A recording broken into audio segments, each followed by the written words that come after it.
bonjour. I can't think of any other ways except konnichiwa, bonjour, and hi. Buongiorno? Is that a way to say hi in Italian? Yeah. Anyone else has a different language? Kalafkaristo. All right. What is that? He just made That that is. up. No, that's Greek. Is it? Mm-hmm. Are you going to make us some gyros? That's not Greek, dude. Oh, man. All right. Well, I guess welcome. It's all Greek to me. I Um,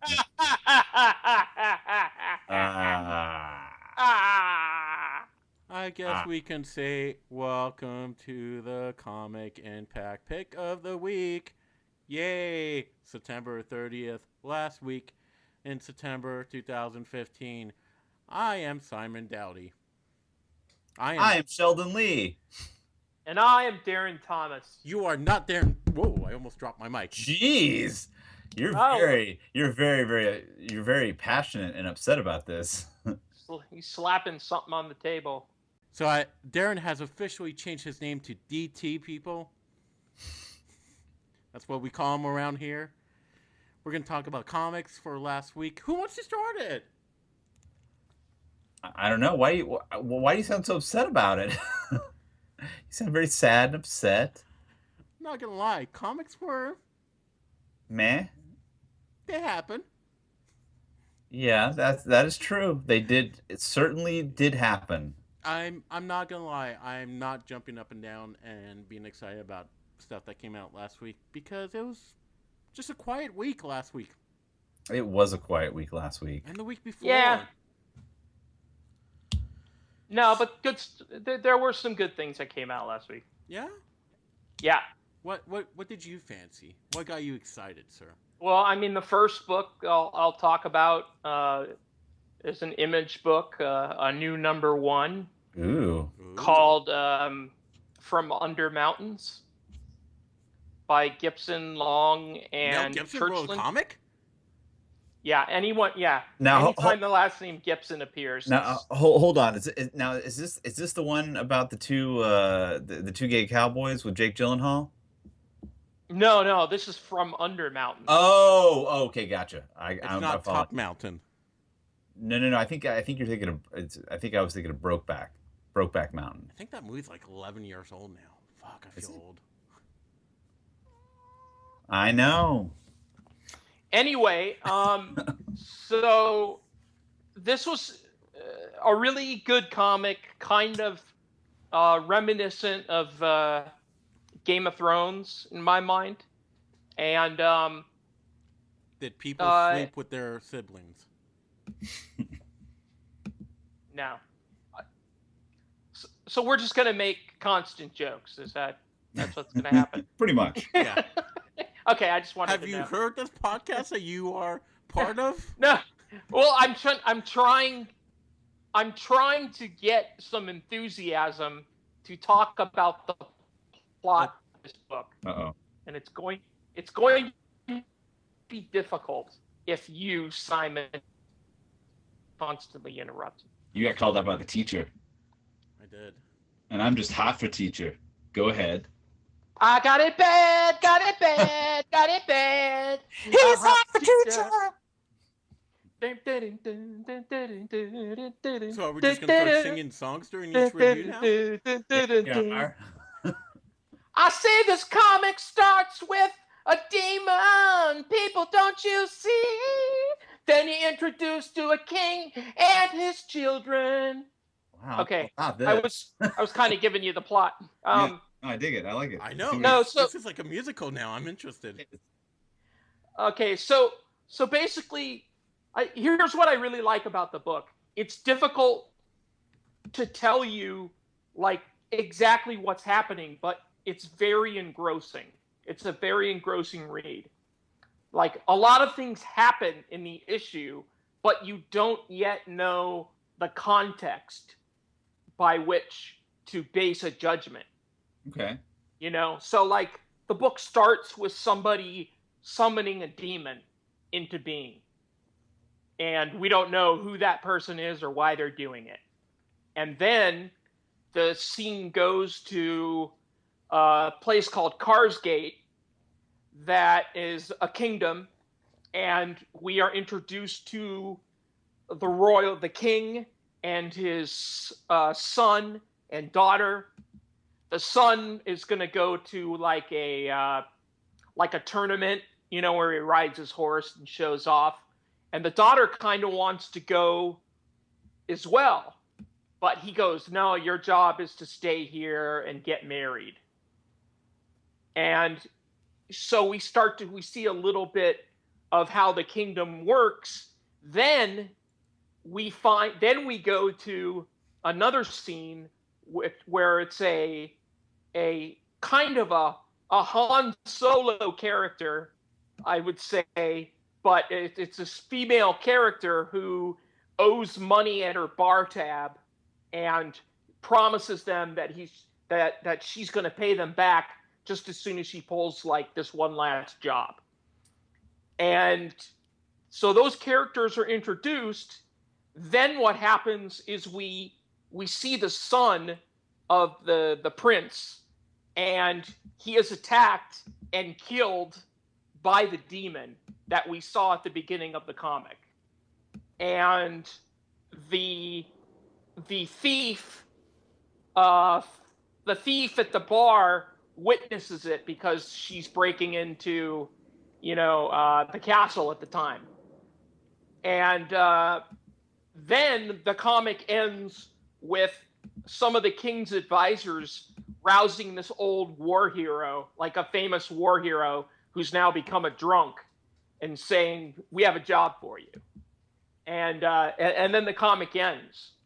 And I don't know, I really liked it. Well, it does sound like it ends on a cool cliffhanger. Well, it really does, and I like a comic that doesn't try to explain everything. Like, I like kind of coming into this world and not knowing basically who's who, and the comic not going over, like falling over itself to explain itself, but somehow managing to be a really good sequential comic. So you're interested in issue 2, obviously. Like, you'll come back.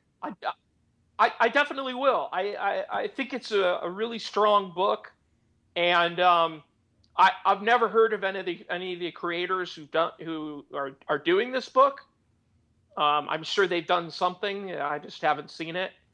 Yeah, it's the creative team is Sloan Long, or Leong, Claire Gibson, and Marion Churchland.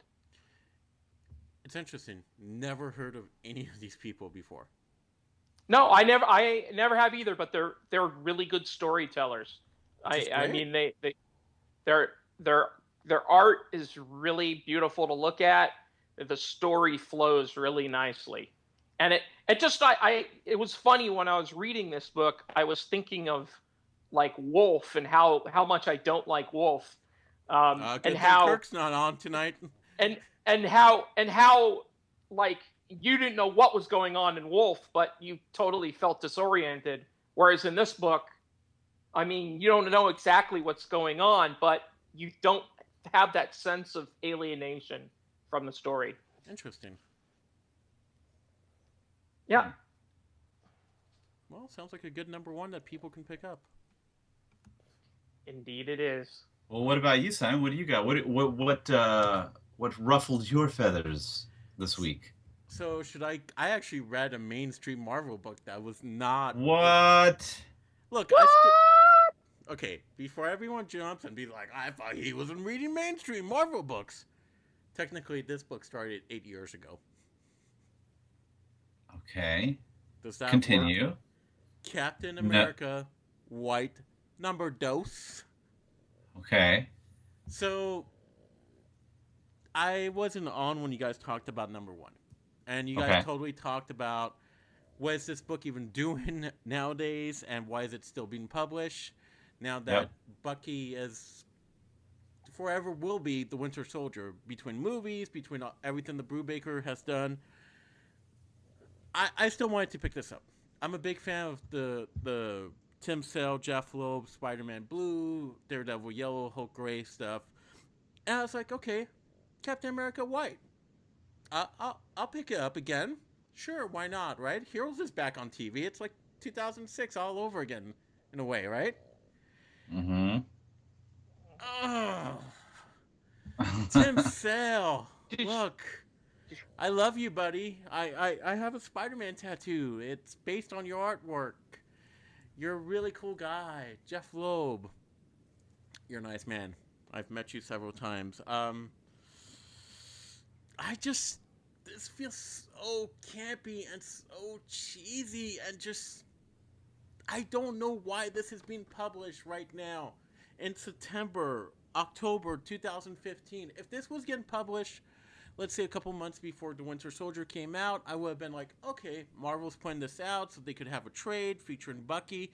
It just feels dated and not like 8 years ago dated. This feels very campy, Stan and Jack era of Captain America, even Joe Simon and Jack. It doesn't feel like a modern comic, and not like in the cool retro way. It's just so kind of cheesy and boring. I'm not gonna lie. Like, my favorite part of this book in issue 1 and issue 2 is the title page, like with the nice silhouette of Cap holding the American flag and the opening credits. The story, I just can't get into it. I can't picture Bucky Barnes as Bucky Barnes the little kid anymore. Yeah. Like, thank you, Brubaker, for making Bucky the badass assassin that we all love. If Brubaker never came around and never did Winter Soldier, and Jason Latour didn't do that book after, and everyone that's ever touched the Winter Soldier, I would have been like, okay, I still buy this. But no, I can't. Bucky doesn't exist anymore in my head. Well, no, I mean he's still there. Yeah, but I can't see the Bucky Barnes character anymore. Because right away I'm like, that will become the Winter Soldier. And he'll become the coolest Marvel character ever, in my point of view. Go ahead, send that hate mail. But it's just... And even Tim Sale's art, it's kind of like all over the place. There are panels where it's really beautiful. And then there's panels where it's like, wow, Bucky looks like he's having a stroke or popping a nut. Busting a nut, sorry. Popping a nut? Is that like you pop your knuckles, you can pop your nut? Yeah, kind of. It That's looks weird. Like Bucky's busting a nut, just like, face. Why does he sound like Stallone? I don't like that. Yeah, that's... Well, I didn't want to awful. tell you originally it was going to be John Wayne as Cap and a young Sly Stallone as Bucky back in the day. That might be somewhat interesting. Yeah, kind of, like right? like Lords of Flatbush time. Yeah. Mm. Well, Bucky, I guess we better push on through, huh? To the other side. I just can't get into this book, and it's gorgeous. It's gorgeous at some elements, and then some elements it's just like, wow, this is like Chemo Needle bad. So, I'm torn. Sheldon, I know you read this, right? I did read this. I'm all out of faith. I was waiting for it. This is how I feel. Wow, you really did take. I'm cold and naked. Lying naked, I'm so torn. So yeah, I did read this, and as we said in the last sort of podcast about it, had they not done all the stuff they did, this might be an interesting story. However, if this came out 8 years ago, I would have been raving about this and being like, "Oh my god, this guys, we need to read this. This is the book." This is history. This is Bucky and Steve. Yeah, it's madly in love with each other. Weird. You gotta kind of get that vibe, like, gee whiz, Bucky, thanks for saving me. No problem, Steve. No problem, Cap. That's what I'm here for. I'm just a sidekick for the time being. Are you leaving me? No, Bucky. Bucky, hop on board. Oh, Cap, I'm always on board for you. Yeah. Darn right you are. For America. Yeah, I mean, it's hokey, but, you know, like I mentioned in last week's podcast, it also is very indicative of the golden age of comics and the golden age of Cap and Bucky. So it fits in line with all the other stuff that Jeff Loeb and Tim Sale have done with the Spider-Man blue, the Daredevil yellow, the Hulk gray, etc., etc. And I'm not even thinking, and you guys know how much I bitch about delays on books. I'm not even thinking about the delays on this book when I'm reading it. I'm just thinking, like, yeah, I mean, it doesn't feel. At this point, the delays are just an unnecessary or an unfortunate side effect. It's like an entire era of comics has happened. Yeah, it's kind of like, well, you missed it's the perfect example of sort of the idiocracy of comic bureaucracy. I don't think Darren's son was even born when this comic first came out. And how old's Brody now? Yeah, he was 2. So it did come out when he was born? Yeah, he was 2 years old. Okay. He's now 9. 9. He's now 22. And writes for Marvel Comics. Yeah, no, it's just it's a perfect example of just the nonstop delays and setbacks and delays and setbacks until the character is almost, and it's kind of, you know, when you think about it, it's kind of remarkable. This is kind of a time capsule. It's only been 8 years. It's only been 8 years, and Captain America is so incredibly different just in those 8 years. Yes.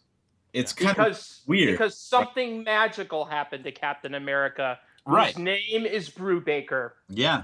Yeah. No, but it's kind of a cool thing. I mean, it's kind of cool that something so big has hit, like a meteor has hit this character and forever changed who he is. And because of that, this book means so much less in the current scheme of things.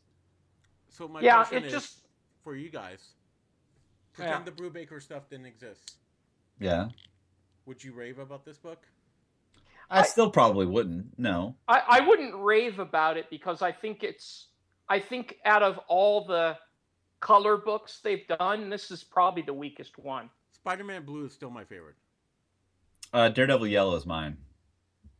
Yeah, I think I actually like Hulk Gray a lot. And yeah, I think love for Cap White. Well, you know, it's I mean, part of me loves seeing like Nick Fury with 2 eyes. Well, yeah, I'm actually going to say that I think the era for books like this has passed. Mm-hmm. Yeah. The sort of books that look back reverently at the past, that era is kind of gone. Yeah. That ship has sailed. Like the New Frontier Darwin Cook era was 10 years ago. They should have put all these books out right then. All at the same time. Boom, there you go. Or, hey, Marvel, how about a collected edition of all of these and call them the Marvel Colors? Or, hey, Marvel, you want to make some cash? You do, don't you? I'm sorry, Disney? Why don't you put out a giant omnibuy where the only way you can get Captain America White was if you bought the omnibuy? It's funny because they just put out an omnibuy like a year ago, collecting all the other colors series. Really? Yep. That's weird. Yep. Yeah. Sir, I bought this a year ago, and it's apparently missing a chapter. It's missing a color. It's missing something Captain I think America White. I think something's been ripped out of it or something like that. Yeah, It's clearly I have an example of a color wheel, and it's clearly missing the color white. And if you don't believe me, I was listening to three assholes talking about it on a podcast called Comic Impact. Yes, I took it. I also took it down to Sherman-Williams, and they showed me that white is in fact on the color wheel. So screw you. I want my Captain America white. Mm-hmm. I don't know. I mean, I'll still read it. What is it, like 5 issues, 6? But like, why? Because I'm intrigued. Nothing's going to happen. Well, nothing of consequence anyway. Nick Fury's going to lose his eye. That's what's going to happen. Well, will that matter? I mean, it's not even taking place anymore in what we consider canon or the 616 or anything else for that matter. This might as well be an Andy Gump cartoon you're reading. You know what I would love?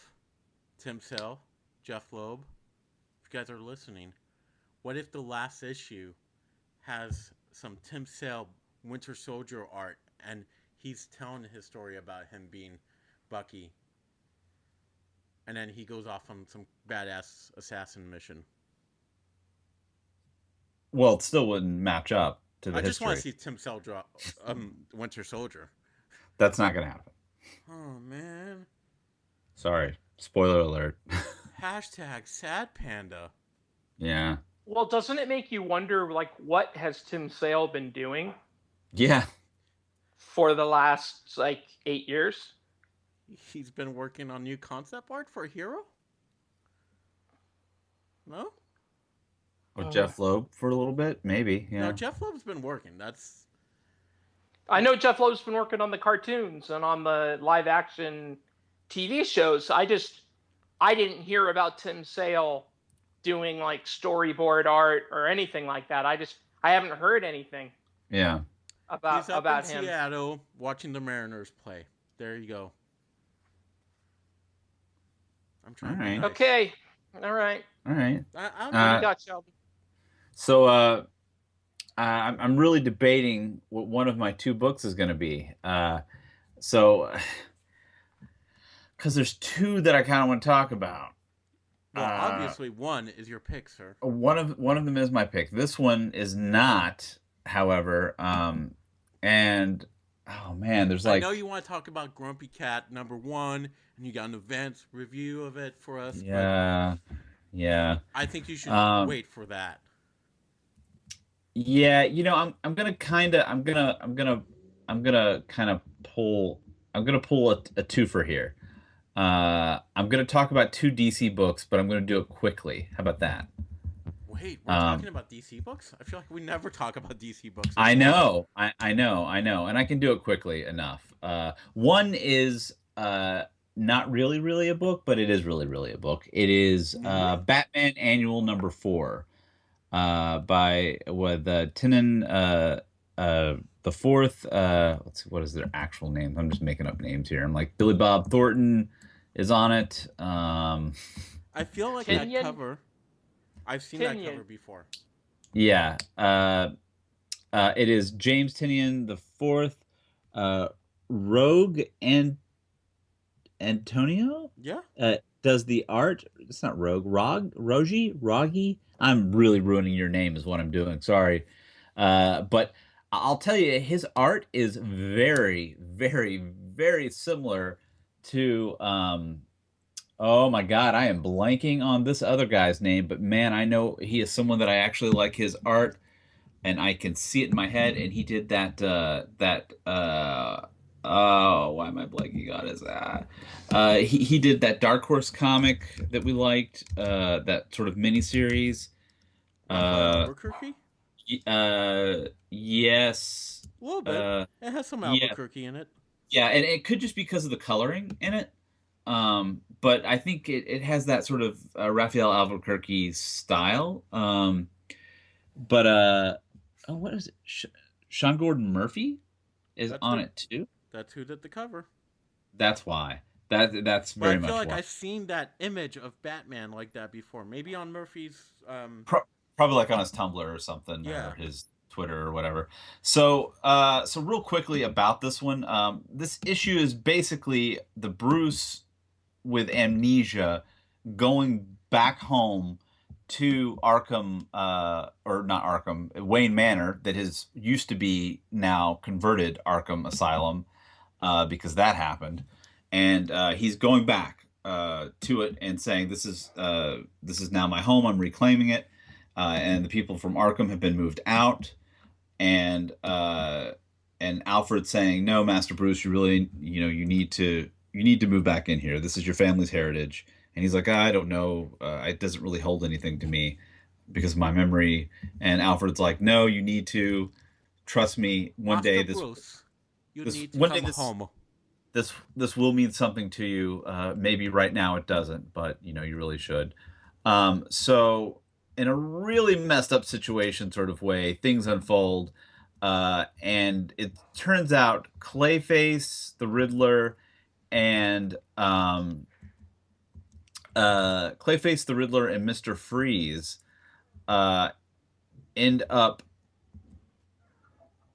staying in, like, they sort of stay behind when they sort of take all the criminals out of Arkham. And they want revenge on Bruce Wayne because it was told to the public that Bruce was funding Batman.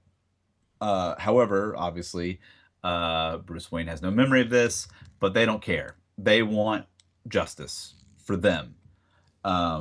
They want them to understand why that basically that it's not fair that he gets to get his ticket out just because he doesn't have any memory. So they want to ruin his life, just like he ruined theirs.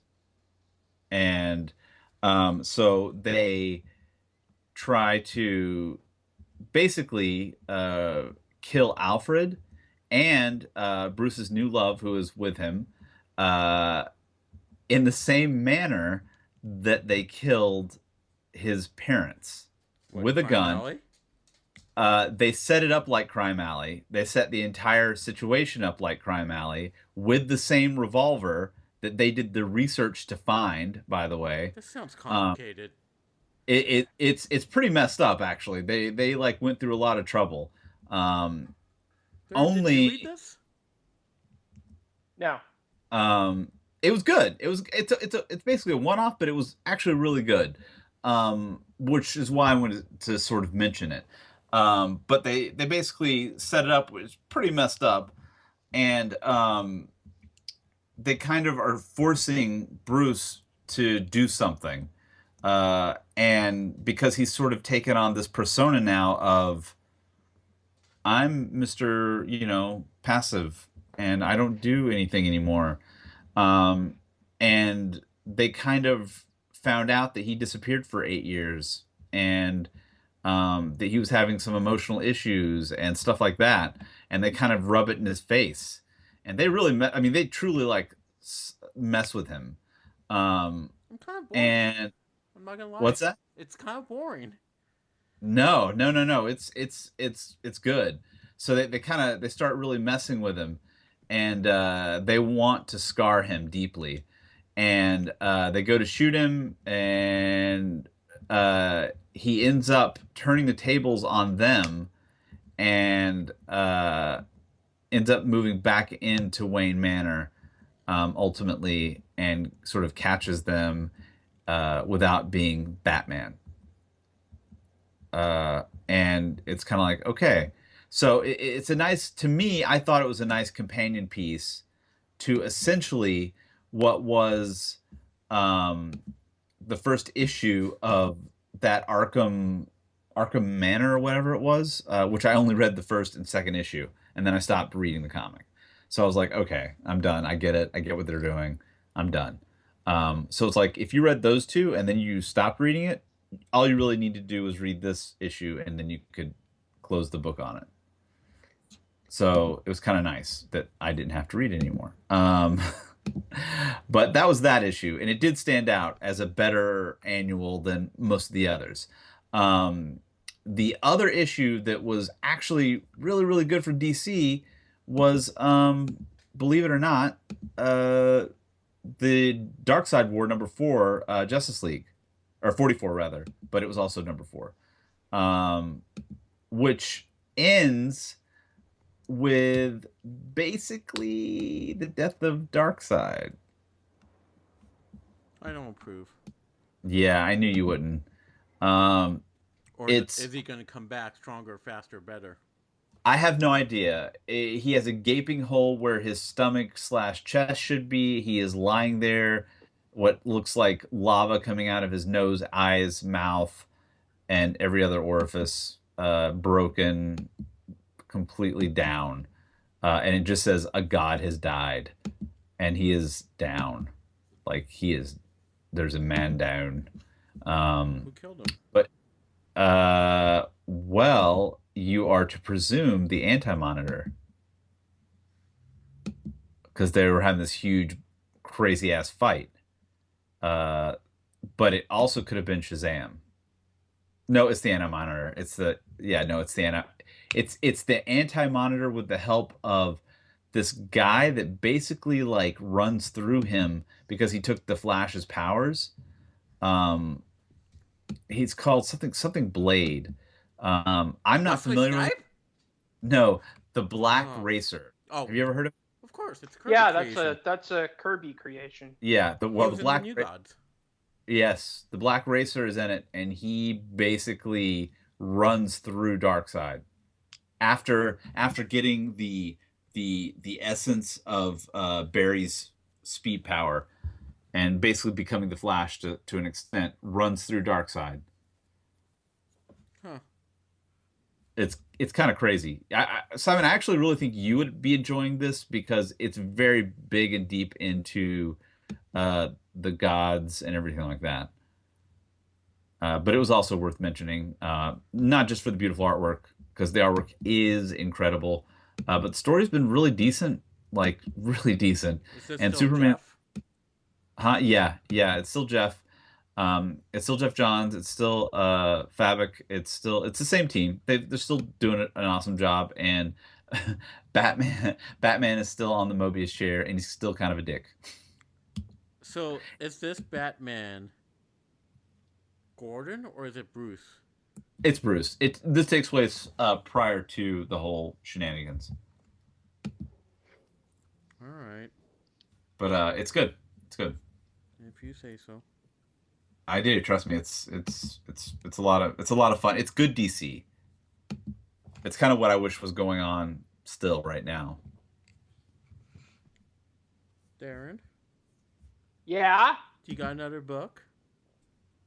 Yeah, I mean, I've given a shout out to this series before, but this current issue is great.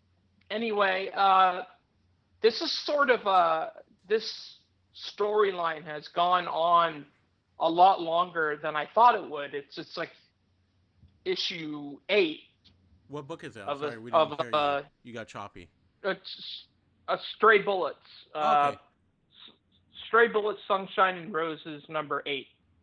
And whereas the last issue was all sort of fantasy, Amy race car stuff, this issue follows sort of it sort of follows the war this war between two rival bosses and this sort of hitman in between who kind of wants to make a power play. And it's just a really good issue. I mean, it's a great series, and I just want to still recommend it to people. All right. What you got? What's your other one? My other one? Yeah. Oh my god. Well, you know how you were talking about giant, big, epic battles? Yeah. The dark side and all? Uh-huh. Can we talk about some Godzilla in Hell? Oh no. Oh yeah, that's still You're happening. still reading that? Oh, yep. Number 3 came out this week. What's his existential crisis this week? He was fighting Space Godzilla in Brazil and then went to hell, but first they blew up the Earth Because they're two awesome monsters. Uh, Why am I like the only one that gets excited about this book? You're not the only one. Are you reading it now? No. Oh. Kirk likes it. I know he does. But I feel like we're so the you're only not... two people in the world that likes this book. I mean, dude, they were fighting in Brazil right by that big Jesus statue, so it's showing, are these the gods that are like fighting? Are monster, or is Godzilla a god in Japan? No? mm-mm. I don't care about Godzilla, dude. I know you don't. You don't care about anything green. I realize that. You don't care about turtles? No. I bet he cares about Yoda. Do you? I care about Yoda. See? Care about me, you do. Adorable. I know. Adorbs. But why don't you care about Godzilla? I mean, I used to watch the Japanese movies when I was a kid, and they Okay. were fun. They were fun.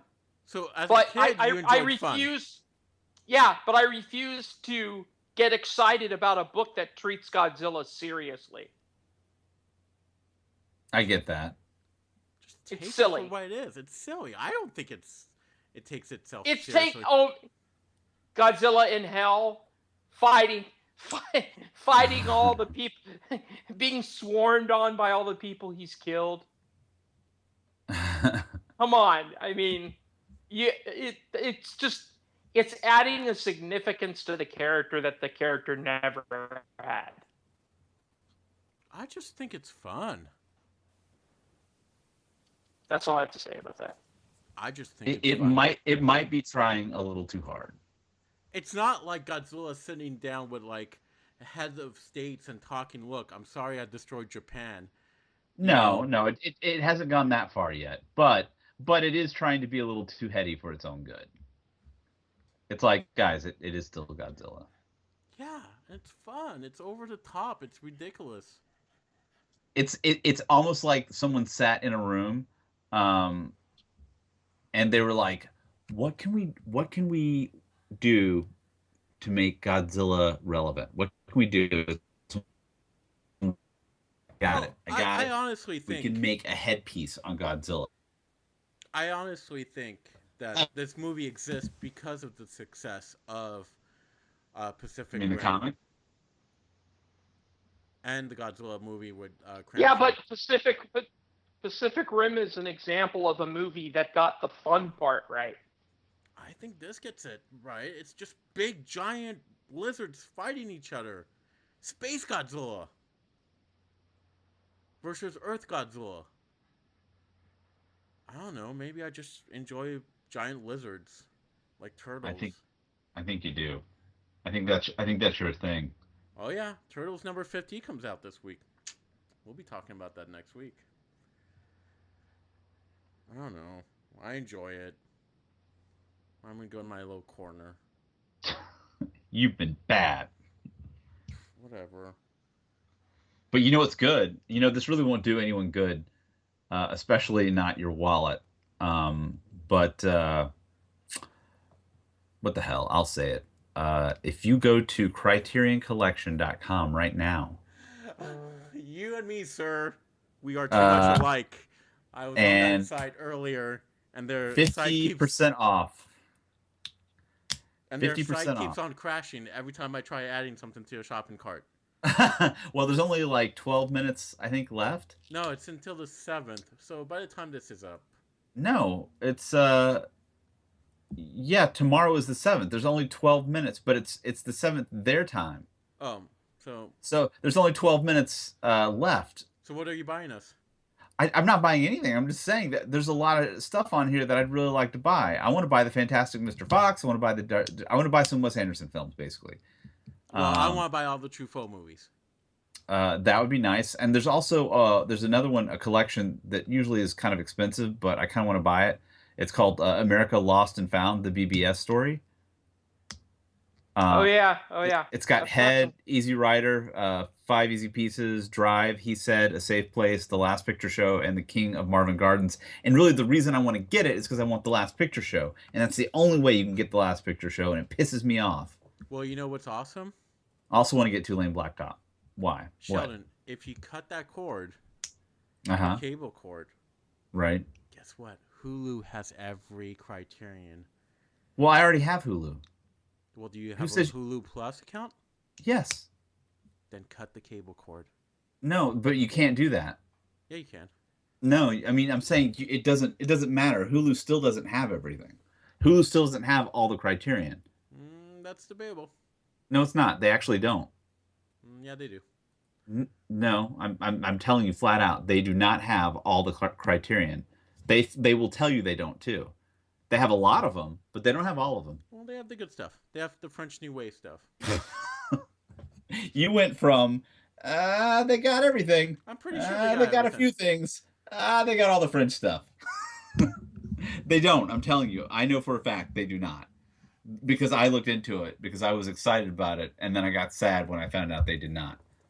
All right. They're trying to get as much as they can, but because of certain things set up, they're unable to put everything up. Darren, And the what stuff would that you buy on the Criterion list? I'd probably get a I have the BBS story. Do you? Yeah, I do. Shit, dude, will you sell me The Last Picture Show? No. God damn it! You can get The Last Picture Show on Blu-ray. Criterion? No, it won't be a Criterion, but Well, there's no but there's no extras. There's no extras on the Last Picture Show Criterion. I have Kronos. I have that. I'd probably get a couple of the Wes Anderson movies. Oh, I definitely get the Fisher King, and it happened one night. Sorry, we weren't talking about me. Go ahead. No, that's all I got to say. On Dress to Kill? Well, do you want to talk about what was your favorite book of the week, sir? I don't know, man. I got like 12 minutes to make some decisions. These are some big life decisions, man. I've pretty much got. I did good when I ordered all the samurai stuff. Now I got to go back and get the other good stuff too. Oh man, with Nail and I. Focus on one thing, sir. So many choices. I will not be buying Eraserhead. I'll tell you that. What's that? I like that movie. The movie's messed up, bro. So I will tell you the one that I picked, but I will also say if you have not watched the series Rick and Morty, one, I am sorry for you. Two, man, I'm sorry for you. It's no Scream Queens. Hey. It's no what? Scream Queens. You're right. It's way better. That show's amazeballs. Hey, you know, I know the guy who is the co-creator of that show. Which one? Dan Harmon? Justin Roiland. I just friended. How good friends are you with him? Well, he used to be a poll customer at Earth 2 Comics. Okay. So I've talked to the dude many times. Okay. I mean, I haven't talked to him recently. So he doesn't sound like a friend. What you're talking about is an acquaintance. I think he's a little bit more than an acquaintance. Have you had to drive him home after a drunken tirade? No. He is not your friend. Well, that just assumes everybody drinks. Well, okay. Has he weeped openly in front of you?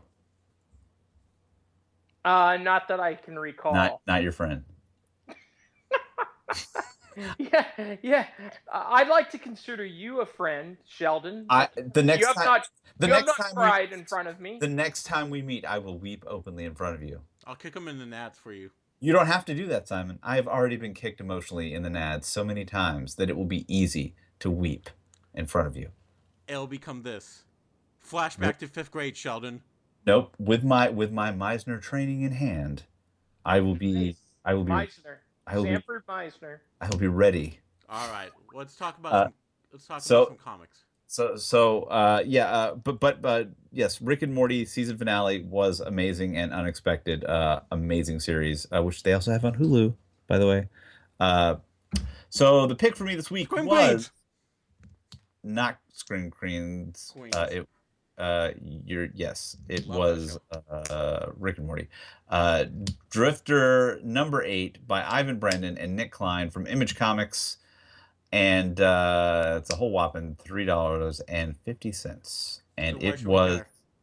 Why should you care? Because you, especially of all people, Moi? should care because it has elements of Dune in it, which is why you should care. Arrakis, desert planet. The spice Father, it is. the sleeper has awakened. But no knows the Sting. spice. Sting is not in it. Sting is not in it. Oh man. Yeah, I know. But it is complex. I will admittedly tell you that there are still things I haven't quite figured out when I read it, what the hell's going on. And not in a bad way, more in that sort of like, are they going to explain shit or what? Like when I finish like reading it, I go, okay, well, what the hell? Are they going to explain it or what's going on? Okay, all right, because I feel like they give it to you in pieces, little chunks. And that's great, but it's also bad. And it's very sci-fi. It feels like it could almost be Star Warsy and also frontiersy westerny at the same time. It's very eclectic. So can I make a comment about this book? Absolutely. So as you were talking earlier, Uh-huh. I wanted Comixology download this issue. Yep. Nick Klein. Do you remember that name? I do. Yeah. Darren, do you remember that name? Yeah. He used to draw the Winter Soldier. Oh yeah, no, I remember. And I don't remember his art looking so much Simon Beasley like. In this issue, it looks very Beasley 2080 kind of dread looking. I didn't really think about that until you just said that, but now that you mention it, it does look a little 2000. Yeah, it does look a little bit like that. I will say that as it's gotten more sci-fi, I feel like the colorist on this book, Nick, has actually gotten better. This book does not look like an American comic. I will also say that. No, it does not. It doesn't feel like one either. Actually, Simon, that's a very good point. And that's not one that maybe that's the sort of odd thing about it. You're right. It doesn't feel like an American comic. It feels like some sort of British sci-fi show. I will say this much for I think you've nailed it. the creative team behind this book. Uh-huh. I think I read the first issue and I was just like, whatever. But looking through it and being like, what the fuck is this crazy book all about? I will go back and read this. And by issue 9, I will be caught up because I'm very intrigued now. Yeah, it's different. I mean, it will leave you with a lot of questions, and it's not real keen on answering them. I will tell you that. Like it gives you these like sort of large overarching questions. I feel like it sets up a lot of story to make you ask questions. So it's like Dune. Yeah. In that sense, it is very much like Dune. It sets up a lot of things that make you go, what in the hell is going on? And then it doesn't answer those questions, but I think it eventually will. I hope it will. Because our main guy is kind of like we still don't really know much about him, but he's also not the main crux of the story anymore. It goes back and forth. So it really is setting up an interesting universe, but it's not telling us much about that universe. It's only giving us little snippets of what's going on in this one world. Much like life. Yes. That book also, Life. Much like life. Shitty game, also a shitty actual thing. Life's not shitty. Drifter. Drifter. A new movie from Miramax Film. Yay! If you enjoy Life, then you'll love Drifter. It's full of questions, like a J.J. Abrams movie. Yeah. Actually, this would be a good J.J. Abrams film. So this issue, issue 8, it opens with sort of the expedition from the last issue is running from the guys that were shooting at them in issue 7. And which pretty much are the Wheelers. And the Wheelers are these sort of like creatures that are kind of brainless, or so we assume. And so then it kind of cuts to these other characters named Pollux and this deputy sheriff who's been appointed by this. They're calling him the Man in the Dark, but he's like this weird sort of out of focusy kind of guy. He kind of like Is he a drifter? I don't know, maybe, but he's like he seems to be running things a bit. And he seems to be able to talk through the eyes of the Wheelers. Like he almost can control them. He's got the eyes of the Wheelers. It's weird. Like he can kind of control them and tells them what to do and that sort of thing, which makes him sort of a force to be reckoned with. And no one really knows why or how he's able to do that. So I don't know. Again, it gives us more question than answer. Meanwhile, then it puts them back on the ship with our heroes from the beginning, and with Captain Pollux. Phasma? No, Pollux. All right, calm down, Star Wars. And he's back in there with a Wheeler who is like, we'll stay here until you're all gone, until you're dead. And it's like, that's awkward. And these guys are like brutal.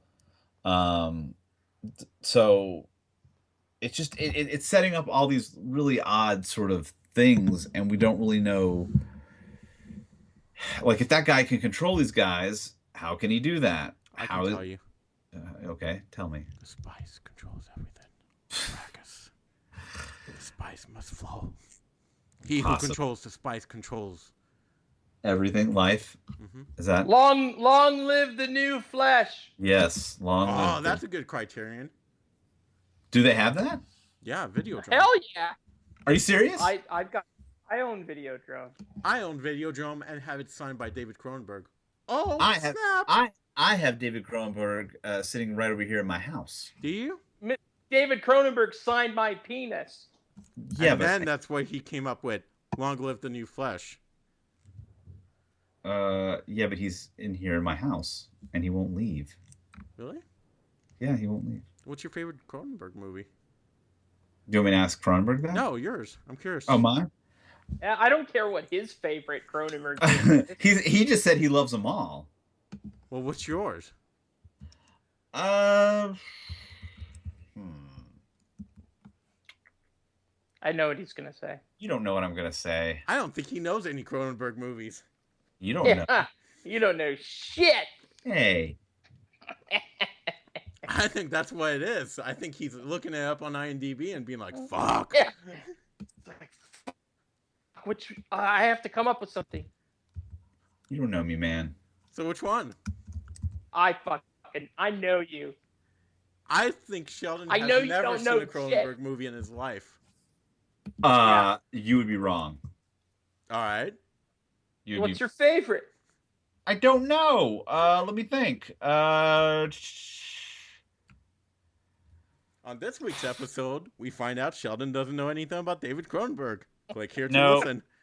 Nope. Because I've only seen a couple. I haven't seen a lot. Okay. There's the truth right there. Yep. Naked Lunch. That's the only one. I knew it. I knew you were gonna say Naked Lunch. One. I've seen The Fly though. Okay. Well, everyone's seen The Fly. Simon, that would be the common one. Would be The Fly. No, it wouldn't be. It would be the one History of Violence. Yep. Oh yeah. That's the one with Michael Douglas. Nope. No. Viggo Mortensen. Oh, that's the newer one that came out, and Crash also. But it's not the Crash you think it is. It's not the Brendan Fraser one. I know. It's the what Brendan Fraser one? Brendan Fraser was in some Crash movie that won like Best Picture, wasn't he? Yeah. That's the other Crash movie. I didn't see that one. That's the okay Crash movie. The Cronenberg is the best one. Believe me, if you'd seen Crash, the Cronenberg one, you would remember. And your sex life would be different. No, I've seen that one. That's what I'm saying. I haven't seen the other one that you're talking about. Everyone's seen the other one. I haven't, though. It won Best Picture. That doesn't mean I've seen it. It's like a Sheldon type of movie. Oh, what is that supposed to mean? I've seen Madame Butterfly. What? M. Butterfly? It's the same thing. It's Madame Butterfly. It's Jeremy Irons. Yeah, but what does that have to do with the... That's a Cronenberg film. It is. The best Jeremy and Irons Scanners. I've seen Scanners. I'm looking at his films now. I've seen Scanners and I've seen Videodrome. I've seen both of those. Jeremy Irons movies is Deadly Ringers. Yes. Dead Ringers, yes. That one is still fucking creepy to this day. I've not seen Shivers. Shivers, I saw Shivers. Never seen that, but I haven't seen a lot of it. I've seen Scanners and I've seen Videodrome. I've seen The Fly. I've seen Naked Lunch. I've seen M. Butterfly. I've seen Crash, and I've seen History of Violence. And I've seen fire and I've seen rain. I've seen Eastern Promises too. That was actually really good. I've seen sunny days that I thought would never end. So there you go, kids.